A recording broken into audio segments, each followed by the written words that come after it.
তো hello everyone, welcome back to new video. So friends, আজকের ভিডিওতে আমরা আলোচনা করব হিস্ট্রি অফ আর্ট সম্পর্কে। তো আই থিঙ্ক তোমাদের অনেকের কাছে হিস্ট্রি অফ আর্ট বিষয়টা নতুন, কিন্তু তোমরা যারা হিস্ট্রি অফ আর্টের ওপরে এন্ট্রান্স দিয়েছো, আই থিঙ্ক তোমরা সবাই জানো হিস্ট্রি অফ আর্টটা কী, এবং যারা জানো না তাদের জন্য আজকের ভিডিওটা। তো আজকের ভিডিওতে আমি পুরো ডিটেলসে আলোচনা করব হিস্ট্রি অফ আর্ট সম্পর্কে। এটা কতটা কঠিন একটা সাবজেক্ট, কতটা সহজ, কতটা কী বলবো, কত পড়তে হয়, তো সব সম্পর্কে আজকে আলোচনা করব। তো চলো ডিটেলসে আলোচনা করা যাক হিস্ট্রি অফ আর্ট সম্পর্কে।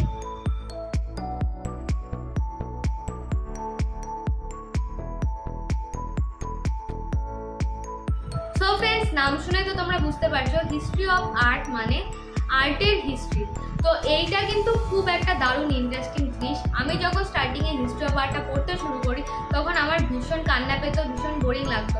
আর একটা কথা মাথায় রেখো, তোমরা যারা আর্ট কলেজে চান্স পেয়ে যাবে বা তোমরা যারা পরবর্তীতে আর্ট কলেজে আসবে, তোমাদের সবাইকে কিন্তু হিস্ট্রি অফ আর্ট পড়তে হবে, এটা কম্পালসারি, সেটা প্রতিটা কলেজের ক্ষেত্রে।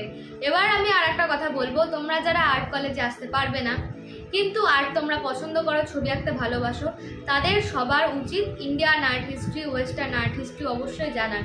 এত কিছু জানতে পারবে, এত নলেজ হবে।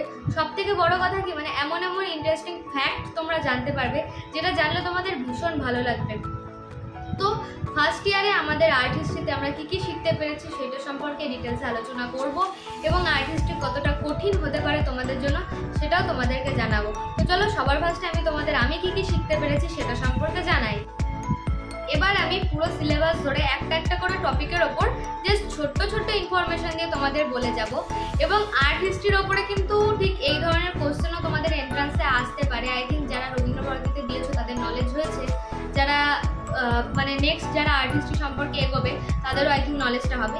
তো ফার্স্ট আসছি প্যালিওলিথিক আর্ট।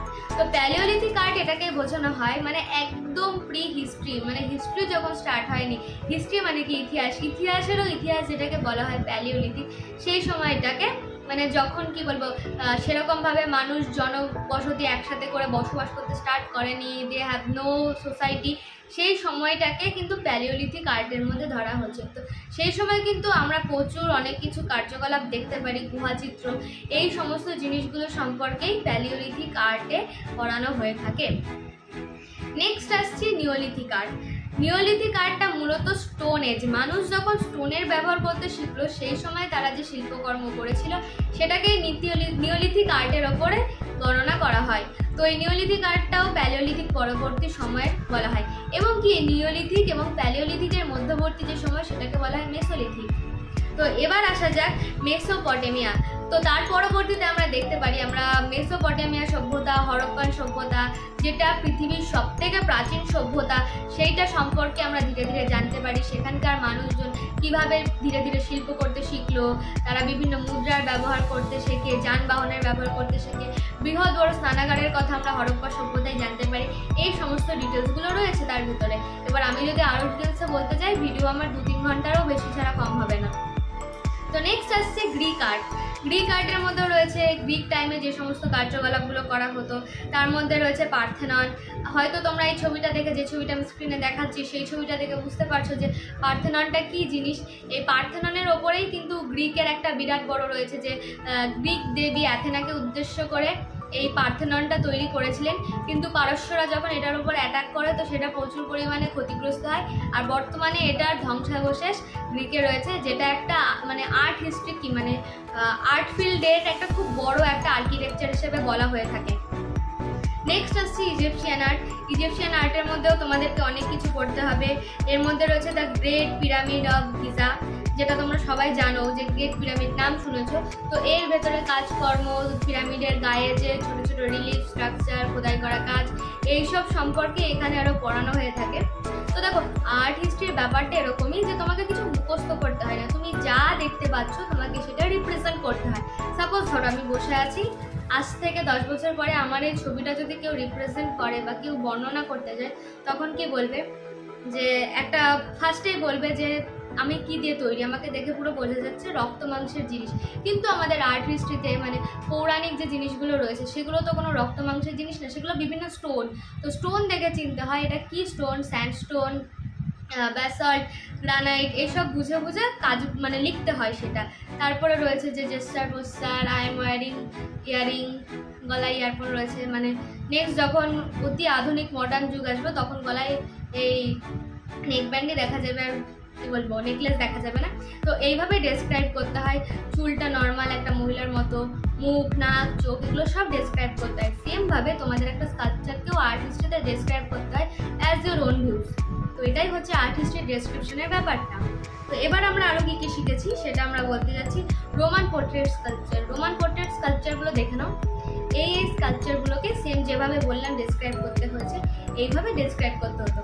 কিন্তু এছাড়াও এই প্রতিটা স্কাল্পচারের একটা করে ব্যাকগ্রাউন্ড রয়েছে, একটা করে কি বলবো পৌরাণিক ঘটনা বা স্বর্গীয় কোনো ঘটনা, স্পিরিচুয়াল রিলেটেড কিছু ব্যাপার থাকে।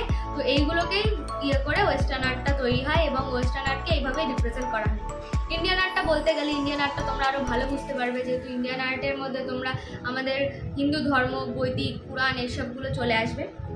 তো নেক্সট আমাদের ফার্স্ট সেমিস্টারে আরও যেটা ছিল ইন্ডিয়ান আর্টের ওপরে, সেটা হচ্ছে ইন্দ্রাস ভ্যালি সিভিলাইজেশন। তো আই থিঙ্ক ইন্দ্রাস ভ্যালি সিভিলাইজেশন নামটা শুনে তোমরা বুঝতে পারছো এখানে কী আছে। এখানে আছে গ্রেট বাথ, যেটা আমি আগেও বললাম। তারপরে আসছে মৌরিয়ান আর্ট সম্পর্কে, মৌর্য সাম্রাজ্যের যে আর্ট সেটা আসছে। নেক্সট আসছে তোমার কুষাণ আর্ট। কুষাণ আর্টের মধ্যে আমরা জেনারেল ফিচার্স অফ বুদ্ধকে কীভাবে রিপ্রেজেন্ট করা হতো, বুদ্ধকে সেই সময় কী স্ট্রাকচার দিয়ে বানানো হতো, কেন এই স্ট্রাকচারগুলো আসতো, বুদ্ধার বড় বড় কান, কার্লি হেয়ার, এর প্রতিটার পেছনে একটা করে ব্যাকগ্রাউন্ড রয়েছে। তো সেইগুলোই ডিটেলসে আর্ট হিস্ট্রিতে পড়ানো হয়ে থাকে। এটাই হচ্ছে আর্ট হিস্ট্রির মেন ব্যাপার। তো আর্ট হিস্ট্রি যদি তুমি ডিটেলসে পড়ো বা স্যাররা যখন পড়াবেন তখন যদি ক্লাসগুলোকে অ্যাটেন্ড করো তাহলে কিন্তু তোমাদের যে কনসেপ্ট সেটা ভীষণ পরিমাণে ক্লিয়ার হয়ে যাবে আর কখনো ভুলবে না তোমরা জিনিস। আর যদি মনে করো যে ও দায় সারাভাবে কাজ চালিয়ে দিলেই হলো, তাই আর্ট হিস্ট্রিটাকে একটু বুঝে পড়লে জিনিসটা ভীষণ ভালো একটা জিনিস। তো এবার আসছি সেকেন্ড সেমিস্টারের ওপরে। তো এবার আমি তোমাদেরকে বলছি সেকেন্ড সেমিস্টারে আমরা যে জিনিসগুলো পড়ে এসেছি সেগুলো সম্পর্কে, যে কোন কোন জিনিস আর্ট হিস্ট্রির মধ্যে ইনক্লুডিং সেইগুলো বোঝানোর জন্যই আমি সিলেবাস ধরে ধরে তোমাদের বলছি। তো ফার্স্টে আসছি ওয়েস্টার্ন আর্টের ওপরে।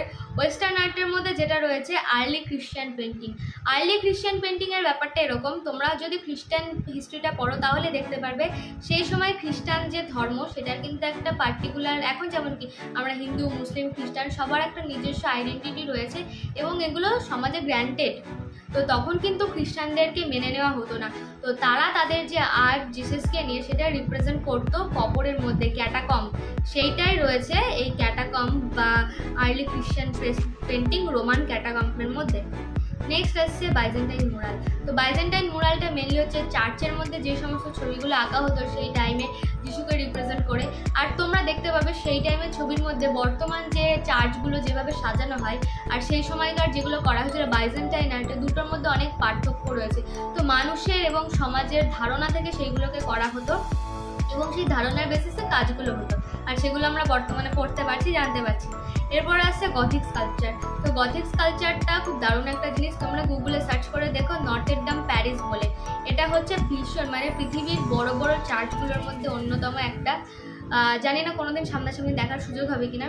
তো আমরা এটা পড়ে যেটা জানতে পেরেছি, তার এত নিখুঁত, এত সুন্দরভাবে স্কাল্পচারগুলোকে রিপ্রেজেন্ট করা, কোথায় কীভাবে ওটাকে বসালে ঠিকঠাক হবে, তো এইগুলো কিন্তু নটর ডেম প্যারিসের মধ্যে রয়েছে। তো ওর যে আর্কিটেকচার সেটাই হচ্ছে মেন, মানে নটর ডেম প্যারিসটা মুখে বলে শেষ করা যাবে না। তোমরা একটু সার্চ করে দেখো পার্টিকুলার নটর ডেম প্যারিসের ছবিগুলো, তাহলে বুঝতে পারবে যে জিনিসটা কি দারুণ জিনিস। নেক্সট আসছে আর্লি রেনেসাঁস পেন্টিং, জিওত্তো। তো জিওত্তো একজন বড় আর্টিস্ট ছিলেন, জিওত্তোর ওপরেই এই আর্লি রেনেসাঁস পেন্টিংয়ের যে জিনিসটা রয়েছে সেটা। তো জিওত্তো আর্টিস্টের এখানে বায়োগ্রাফি, তার কাজকর্ম এইসব নিয়ে আর কি রয়েছে। দেন রয়েছে ইন্ডিয়ান আর্ট। ইন্ডিয়ান আর্টের মধ্যে যেটা রয়েছে গুপ্তা আর্ট। তো general features of Gupta art, এখানে কুষাণ গুপ্তা, তারপরে কুষাণ গুপ্তা, এই সমস্তগুলো এর মধ্যে ইনক্লুডিং রয়েছে। দেন রয়েছে পল্লবার ওতে রয়েছে অর্জুনাস ফিনান্স অ্যান্ড মহাবলীপুরম। এখানে একটা ঘটনা, সেটা হচ্ছে গঙ্গা অবতারণের ওপর ভিত্তি করে এবং অর্জুন যখন পশুপাত অস্ত্রের জন্য তপস্যা করছিলেন সেই ঘটনাটা একটা রকের মধ্যে রিপ্রেজেন্ট করা হয়। তো সেইটার ওপর ভিত্তি করে এই জিনিসটা রয়েছে। Then Ellora cave, Elephanta cave, Khajuraho sculpture, এই সমস্ত জিনিসগুলো রয়েছে। তো আই থিঙ্ক আর্ট হিস্ট্রির ব্যাপারটা তো বুঝতে পারলে যে আর্ট হিস্ট্রিতে কী থাকে এবং কী পড়ানো হয়। এবার এই প্রতিটা পার্টিকুলার টপিকের ওপর ডিটেলসে আলোচনা করতে গেলে প্রচুর বড় বড় ভিডিও হবে। আমি জাস্ট একটা বেসিক নলেজ দিলাম যে আর্ট হিস্ট্রিতে তোমাদের যাদের মেজর ক্লাস থাকবে তাদের হয়তো আরও অনেক বেশি সিলেবাস থাকবে, বাট আমাদের মাইনর ক্লাসে কিন্তু এরকম পড়ানো হয়, বাট এর মধ্যে প্রচুর ডেসক্রিপটিভ জিনিস রয়েছে। আই থিঙ্ক পরবর্তীতে আমরা আরও অনেক কিছু জানতে পারবো। তো আর্ট হিস্ট্রির ওপর একটা ভিডিও চাইছিলে সবাই। দেখো, ফার্স্ট অফ অল আমি আর্ট হিস্ট্রি স্টুডেন্টটা, আমি ফার্স্টে আর্ট হিস্ট্রি ভীষণ ভয় পেতাম, ভীষণ ভয় পেতাম। কিন্তু আমি যখন জিনিসটাকে বুঝতে শিখলাম, ভীষণ সোজা জিনিস। আর তোমরা যত নিজেরা দেখে দেখে রিপ্রেজেন্ট করবে, যত বোঝার চেষ্টা করবে, তত জিনিসটা তোমাদের কাছে সোজা হয়ে যাবে। তো এটাই হচ্ছে আর্ট হিস্ট্রির ব্যাপার। আর্ট হিস্ট্রি তোমরা যারা কলেজে আসবে তোমাদের জন্য মাস্ট। অ্যান্ড এইটুকুই বলা ছিল আর্ট হিস্ট্রি সম্পর্কে। আই থিঙ্ক কিছুটা হলেও নলেজ হয়েছে তোমাদের। যদি ভিডিওটা ভালো লাগে একটা লাইক করতে পারো, আর please subscribe my channel for more video like this. Thank you so much for watching. By.